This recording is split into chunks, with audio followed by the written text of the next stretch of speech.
نبی کریم صلی اللہ علیہ وسلم فرماتے ہیں کہ ایک صحابی حضور کی بارگاہ میں آیا، عرض کی یا رسول اللہ صلی اللہ علیہ وسلم، پریشان رہتا ہوں اپنی آخرت کے لیے، اور یہ بھی بڑا اللہ کا فضل ہے کہ کوئی آخرت کے لیے پریشان ہو۔ حضور میں اپنی آخرت کے لیے بڑی پریشانی میں رہتا ہوں، کوئی ایسی بات بتا دیں کہ رب مجھے نجات عطا کر دے۔ تو نبی پاک صلی اللہ تعالی علیہ وسلم نے ایک ہی بات ارشاد فرمائی، فرمایا تم اپنے رب کے ساتھ بددیانتی نہ کرنا، اللہ تجھے نجات عطا کر دے گا۔ عرض کی یا رسول اللہ صلی اللہ علیہ وسلم، اللہ کے ساتھ بددیانتی اور خیانت کیا ہے؟ لوگوں کے ساتھ تو معاملہ سمجھ میں آتا ہے کہ کسی نے کوئی رقم رکھوائی، کوئی ڈیوٹی دی، کوئی ذمہ لگایا، پورا نہ کیا تو بددیانتی ہو گئی۔ اللہ کے ساتھ بددیانتی کا معنی کیا ہے؟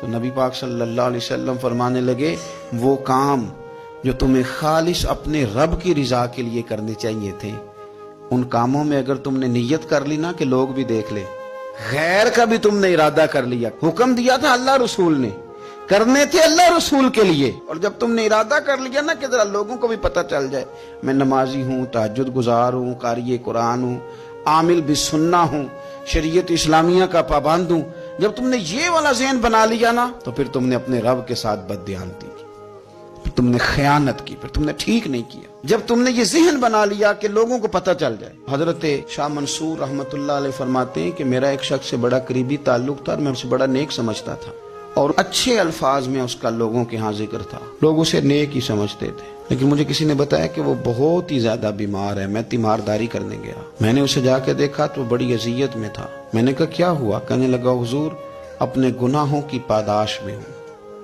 میں نے کہا تو بڑا نیک تھا۔ کہنے لگا حضرت جی میرا منصب نیکی کا تھا، میں نے تہجد پڑھی تاکہ لوگوں کو پتہ چل جائے میں نیک ہوں، میں نے تسبیح پھیری تاکہ پیری مریدی میں اضافہ ہو، میں نے سنت شریعت کا لبادہ اوڑا تاکہ میرے عقیدت مند بڑھ جائیں۔ وہ کام جو اللہ رسول کے لیے کرنے تھے، انہی کاموں پر میں نے یہ نظام بنایا کہ جس سے خرابی واقع ہونے لگی۔ حضور پھر میں بیمار ہوا، اتنا بیمار ہوا کہ اٹھا نہیں جاتا تھا۔ ایک دن پھر میں نے قرآن شریف منگایا، اور منگا کر کے اپنے صحن میں بیٹھ کر قرآن بلند کر کے کہا اللہ مجھے اس کے صدقے شفا دے دے۔ آج کے بعد ایسا کام نہیں کروں گا۔ رب نے تو شفا دے دی پر میں نہیں باز آیا، میں گویا بیچتا رہا تہجد کو، میں سیل کرتا رہا اپنے وظیفوں کو، میں نے وہ جملے، وہ الفاظ، وہ تلاوتیں، وہ نعتیں، وہ میں کرتا رہا، سیل کرتا رہا۔ پھر بیمار ہو گیا، پھر دعا مانگی، قرآن شریف شروع کیا، پڑھا، سورہ یاسین تک پہنچا، پھر بلند کیا، اللہ اس کے صدقے شفا دے دے، وہ بڑا ہی مہربان ہے، اس نے پھر معاف کر دیا۔ لیکن حضور اس کی بار یہ ہوا ہے کہ میں نے کئی دفعے معافی مانگی، کئی دفعے توڑی، اب میں نے پھر وہی کام کیے لوگوں کو دکھانے کے لیے، لوگوں کو راضی کرنے کے لیے۔ ہمارے پلے کچھ بھی نہیں بچتا، جو کچھ ہے وہ دوسروں کو دے ڈالا۔ اس لیے نبی پاک علیہ السلام فرماتے ہیں قیامت کے دن اللہ تعالیٰ کچھ لوگوں سے فرمائے گا جن کو دکھانے کے لیے نمازیں پڑھتے تھے، جاؤ ان سے جا کے اجر مانگو۔ جن کو دکھانے کے لیے تم نے صدقات کیے ان سے کہو تمہیں اجر دیں۔ جن کو دکھانے کے لیے تم نے روزے رکھے ان سے کہو تمہیں اجر دے۔ وہ جو تم نے لبادے اوڑے نا اور بڑا کچھ تم بنے کہ میں داڑھی والا، میں پگڑی والا، میں جبے والا، جن کو دکھانے کے لیے کیا، جاؤ جا کے ان سے اجر لو، میں تو تمہیں اس چیز کا اجر دوں گا جو تم نے خالص میرے لیے کیا۔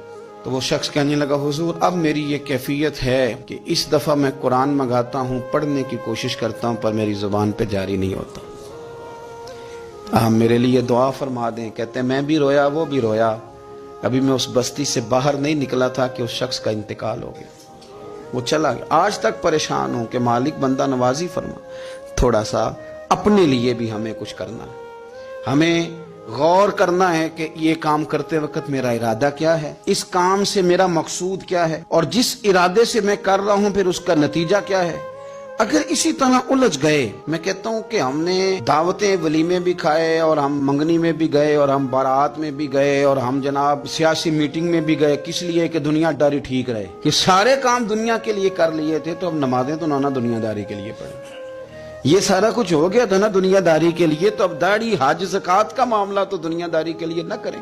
اب اس پر تو نہ دھبا ڈالیں، اس پر تو نہ وہی لیبل لگا لیں کہ یہ اوپر بڑا اچھا خوبصورت پیکٹ اور اندر سے نکلے ہی کوئی شے نہ، خرابی ہو جائے، اور صبح قیامت جب راز کھلیں تو پھر ہم سے چھپنے کو جگہ ہی نہ مل سکے۔ نبی کریم صلی اللہ تعالی علیہ وسلم نے ہماری تربیت فرمائی، حضور فرمانے لگے مخلص ہو کے عمل کرنا، اگر تھوڑا بھی ہوا تو تمہیں کفایت کر جائے گا، تمہارے لیے کافی ہو جائے گا، تھوڑا بھی ہوا۔